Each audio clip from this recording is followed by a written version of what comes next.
everyday business, we're faced with opportunities that may increase our bottom line, but come as an expense that can't be measured as a line item on the income statement. I've been working as the head of global sales for Biogen, a biotechnology pharmaceuticals company, as head of research and development, as well as, like I said, global sales and marketing. Our company recently expanded into the Chinese market, where there are millions of cancer sufferers, and in order to help give them the medicines that they need in order to survive and fight this illness. However, once we decided to implement this expansion into China, we received an offer to expedite our process from a Chinese official. In the end, we had to decide whether or not this was a bribe and whether or not it was just some kind of filing fee, and whether or not we decided it was bribe would determine whether or not we could enter the market right now or delay our entry into the Chinese market. In many areas, bribes are considered the norm. It's something that is just given to either a dictatorship or some of the Chinese officials. Many countries in Asia or Africa really rely on bribes in order to keep their governments going. However, in the U.S., this is definitely frowned upon, and in fact is illegal. If we were to be caught and it was a bribe, it would really hurt our goodwill to not only our investors but also the public that rely on our drugs in order to increase their survival rates. In China, bribes typically range about 20% for pharmaceutical companies, and this cost has ended up passed along to the Chinese consumer. In healthcare especially, we've come under fire for the different practices when it comes to our operational skills.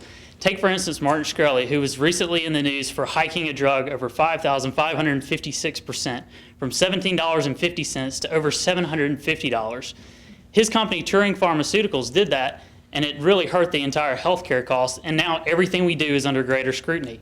Pfizer recently enacted a 10% drug increase on all of their drugs, and they came under fire for that. And that's typically the norm because pharmaceutical companies use the drugs that they already have in order to implement that money in research and development.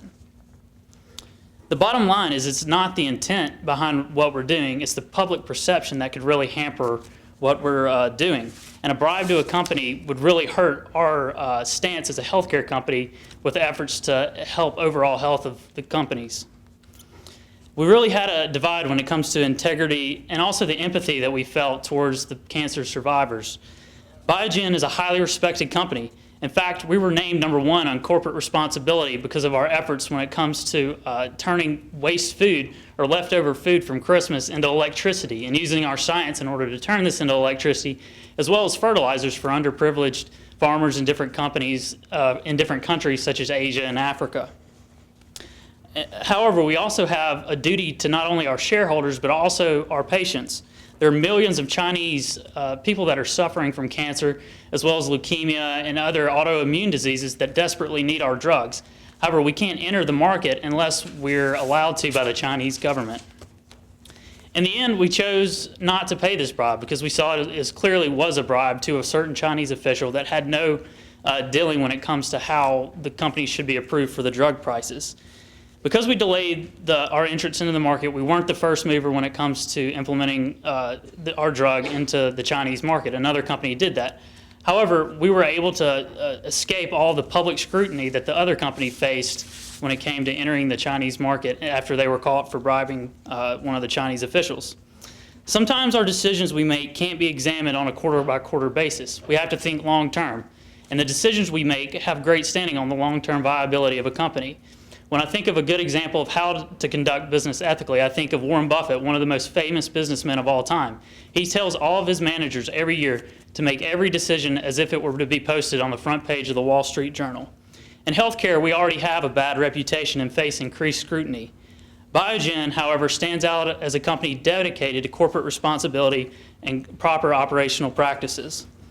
Since we've talked about the pharmacy executives as well as other companies that have faced scrutiny, we now understand the great detriment that can be caused by being caught doing something irresponsible or illegal.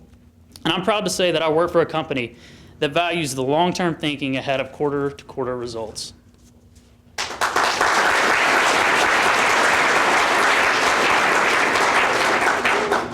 Judges, he spoke for 4 minutes and 40 seconds, and your 2-minute question and answer period will begin right now.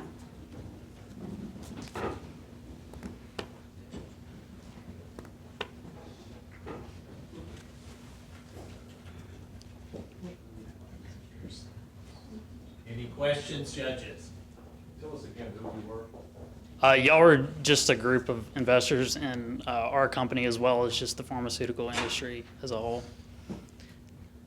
So basically, the scenario, I don't know if I clarified that, we were offered a bribe to come into the Chinese market by an official, and that was the only way we could get into the Chinese market, or just a market in general, and I chose China because it seemed fitting. Any other questions? Okay, let's thank Hunter.